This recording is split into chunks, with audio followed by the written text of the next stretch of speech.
Viewpoints, Critical Philosophy, a personal perspective with Herbert Marcuse, Emeritus Professor of Philosophy at the University of California at San Diego.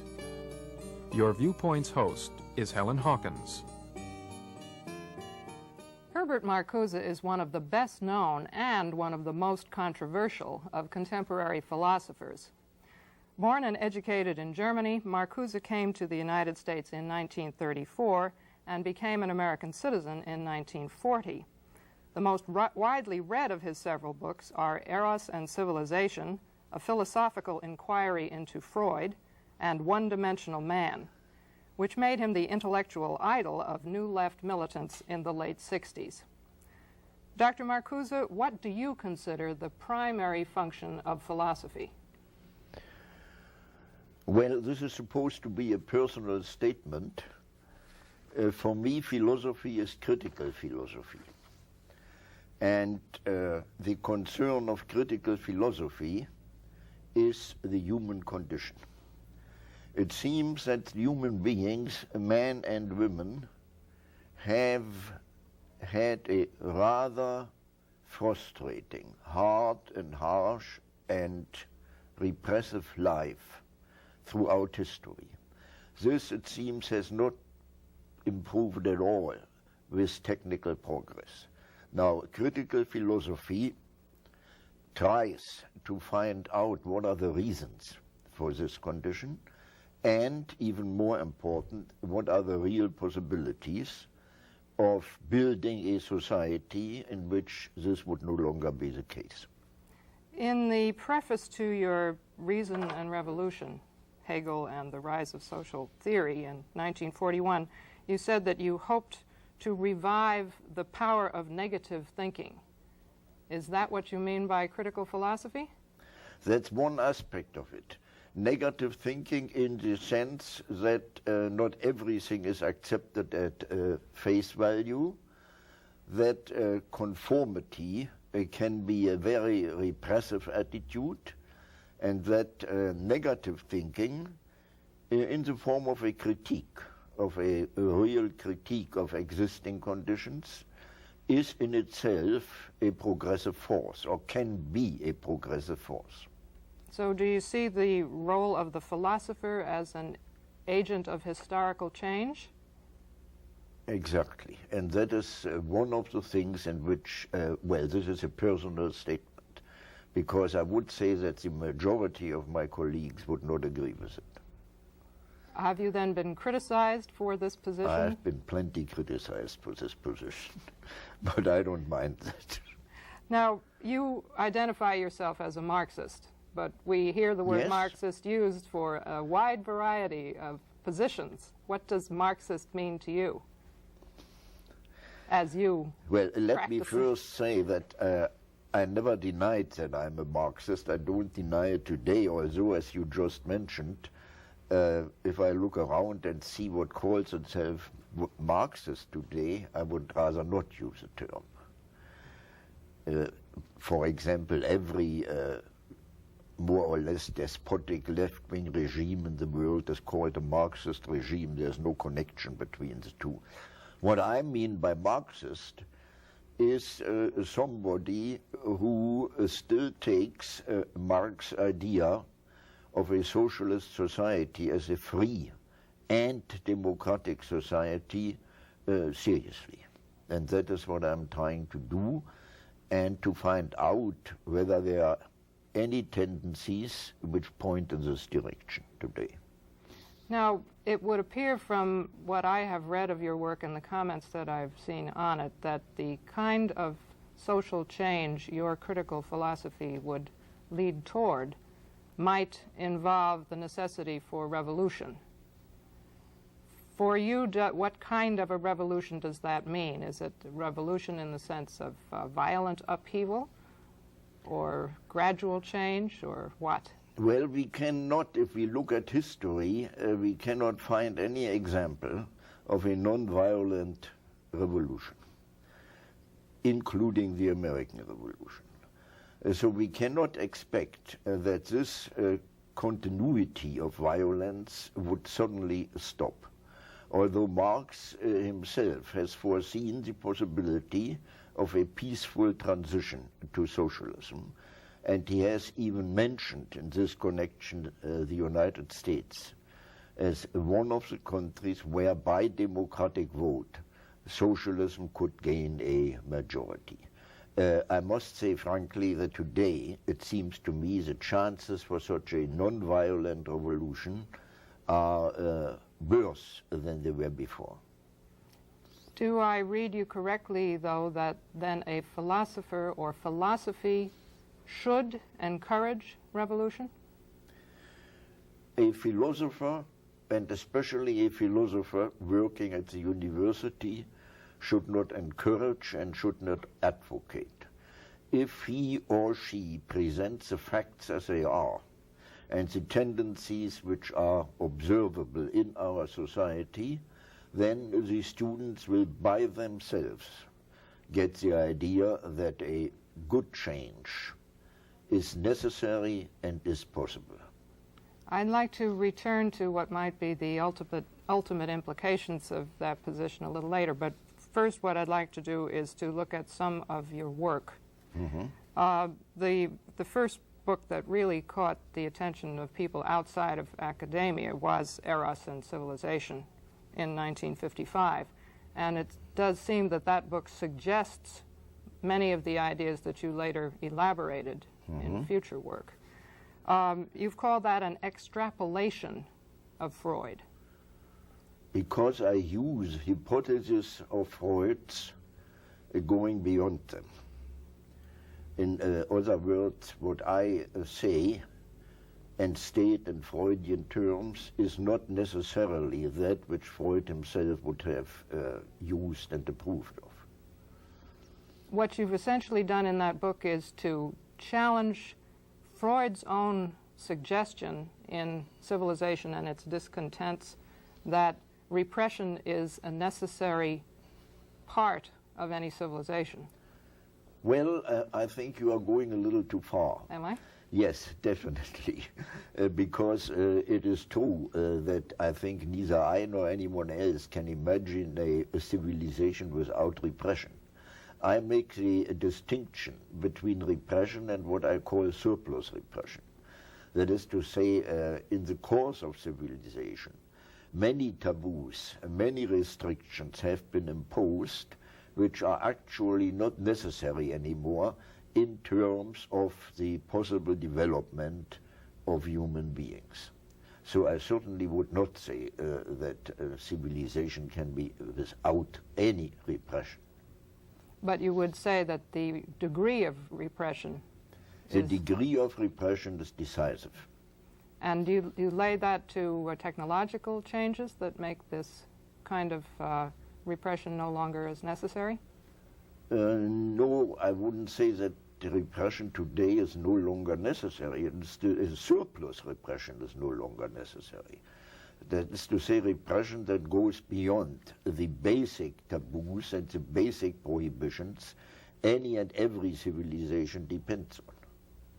Now, you use the term eros in that book to signify more than the ordinary person, I think. Yes, I think I use the term in agreement with Freud in a much wider sense. Eros is not identical with sexuality. Sexuality, according to Freud, is a partial and local drive, whereas Eros actually activates the entire human organism and the entire human personality. He identified Eros with the life instincts, and I think that is a very good explanation. Understandable, however, only if we add the other primary drive of Freud, the destruction instinct or death instinct. So you would have in the human organism two primary drives: erotic energy, life instincts, and destructive energy, death instinct. Now, I still use Freud's terminology because it seems to me that our present society is characterized by a considerable strengthening of the destruction and death instincts over and above ours and the life instincts. But That is my general And sketch. you suggest that by focusing on the... By strengthening the life instincts, change to the better could be achieved. Now, that book has been criticized, as has all of your work, on several grounds. One, that it does distort Freud, some would say. But of course, I guess any hypotheses can be interpreted by others as they will. But another suggestion has been made, or criticism has been made, that you do a lot of asserting without supporting arguments or evidence. How do you respond to those? Can you give an example of that? Well, It may well be that I say many things that cannot be proven in the sense of a scientific proof as we understand it today. But I use hypotheses. And I think I do illustrate and fortify the hypothesis by pointing to facts.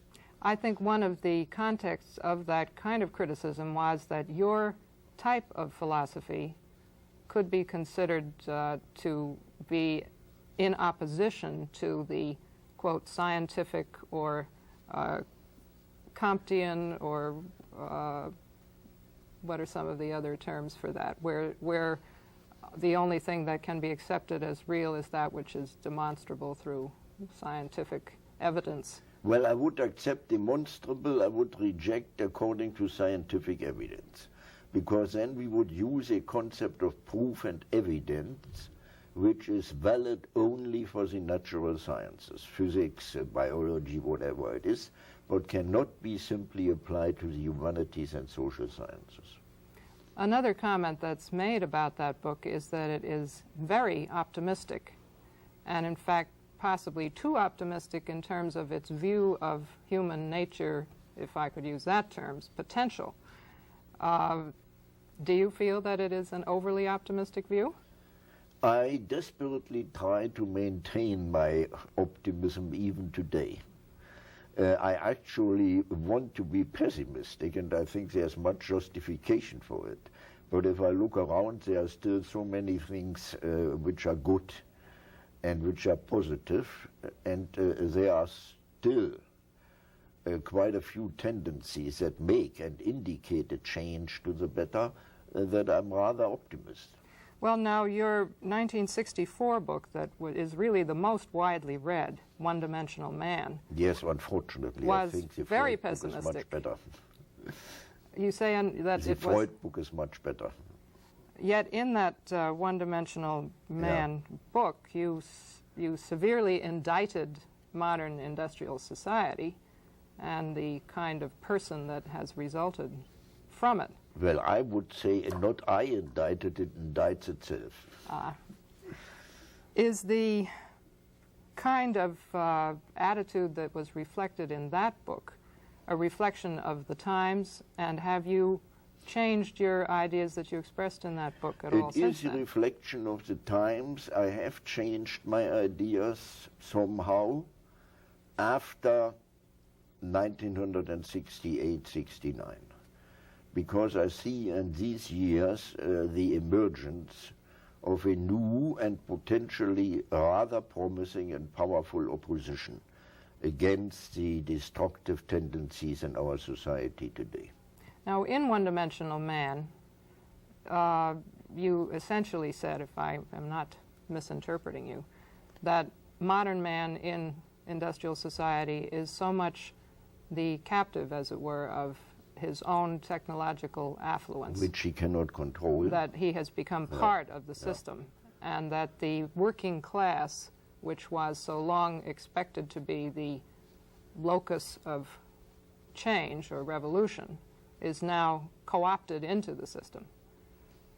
And the indictment you made of things like television and other kinds of public media as ways of controlling society were very sharp. Do you still feel that there is that much of a sense of capture of the people by the system? Well, it certainly isn't any lighter than it was before. The degree of control, especially after the use of computers and so on, has been intensified rather than weakened. But what for me is the optimistic sign is that in the opposition of 68, 69, it was demonstrated that a not escape, that a coming out of, that a breaking with the universal controls is possible. Possible at that time still in small groups, collectives, communes, whatever there is, but the serious attempt to try relationships between human beings which are not in a repressive sense controlled from above or from outside. You didn't see that what is considered to be the failure of the French student revolution, as it were, in 1968 as a setback then? It may be a temporary setback. I would not say, as practically everyone says, let's apply it to this country, that the student movement was defeated, that it doesn't exist anymore. It has changed its form, it still exists. And what is to me the most important thing, some of the values proclaimed by the student movement have actually penetrated the society as a whole and are diffused among the population as a whole. For example, let me give you one example, otherwise it's too abstract. The almost general awareness that one does not have to work 8 hours a day, plus the hours required for transportation, in an inhuman and routine and mechanized way, that one can live much easier without giving up most of the achievements of culture and so on. This is one of the achievements of the student movement, and this can be demonstrated, by the way. Now, you did say in One Dimensional Man that the missing dimension was the dimension of critical awareness of negative thinking. Yes. Now, have you then decided that since then that awareness has developed? One Dimensional Man came out in 64, and the student movement 68, 69. Now, I think probably the most controversial of your work is what you said in the essay Repressive Tolerance. I know. In which you suggested that liberal toleration of other views was illusory, that the only views that are tolerated, in fact, are the status quo type views, and that what dissent is tolerated is only tolerated so far as it has no effect. And you suggested that there really ought to be some sort of suppression of the kinds of what you called destructive views, destructive of life. I'm afraid I still think so. And let me give you an example. I believe that if the Weimar Republic in Germany would not have tolerated the Hitler movement to the very end, 1933, we may well have been spared a world war and the extermination of 6 million Jews. Of course, the major question that's raised about that that's right. What kind of who decides which and when ideas should be suppressed? I would say every halfway intellectual normal being. In, for example, reading what Hitler constantly said and constantly published, would know that this is a deadly destructive movement. He doesn't need any philosophical or scientific proof for it.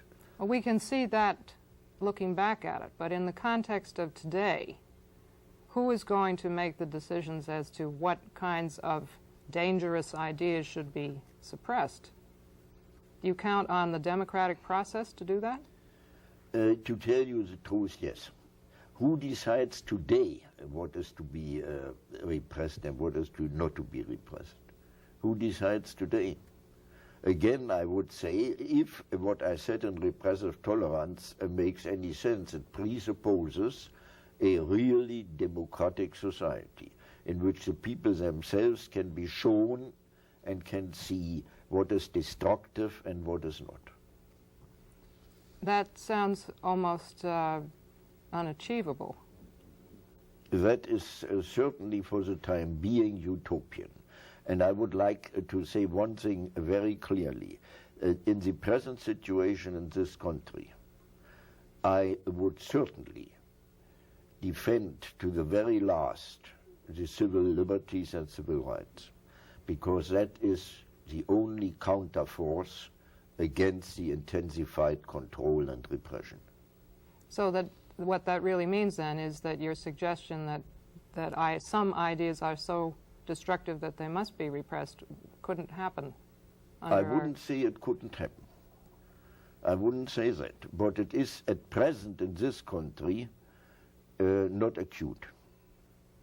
Now, you did say that in recent years you've seen an emergence of the kind of new sensibility Yes. that some of your later work suggested was really needed, that there would be a whole new kind of man or person Exactly. developing. Yes.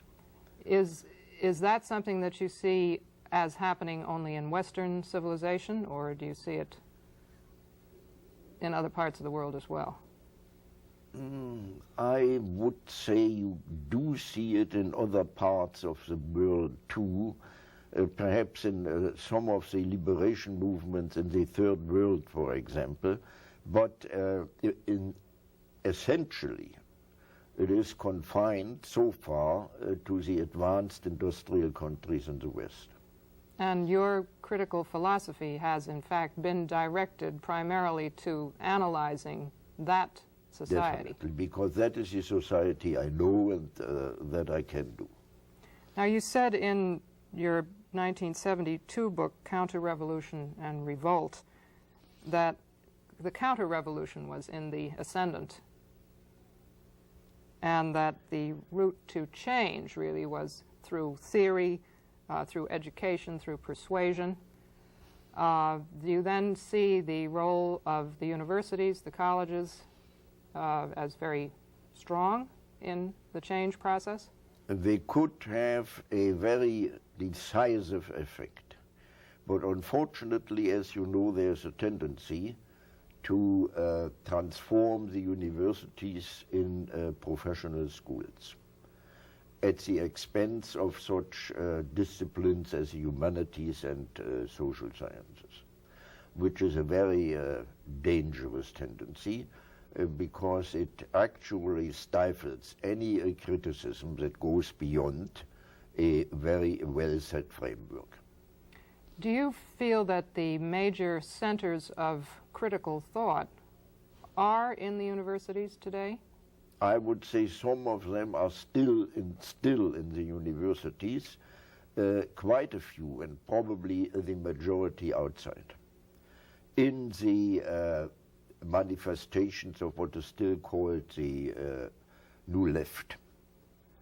Speaking of the New Left, at the time that One-Dimensional Man was picked up by the student militants particularly, there were a lot of New Left people, or people who were identified by that term, who were very much supportive of your ideas. Are you still considered one of the leading lights in that framework, or have they gone beyond you or in different directions? They have gone beyond me, they have gone below me, and I never considered myself as the idol or as the father or grandfather of the New Left. What happened was a coincidence of ideas and opinions. The students didn't have to read One-Dimensional Man in order to protest, in order to rebel. So I still consider myself very much sympathetic and part of whatever is left of this movement. Now, the students of that era, you say, didn't have to read the book, primarily because they were experiencing what you were describing. They were experiencing in their own body and mind what motivated them to rebel. Do you think they, when they did read your book, understood your work? That I don't know. Because that is one major question that's raised about your writings, that they are very difficult to understand, even by people who have a background in the philosophical framework that you use. I know, and I regret it deeply. I try to write clearer.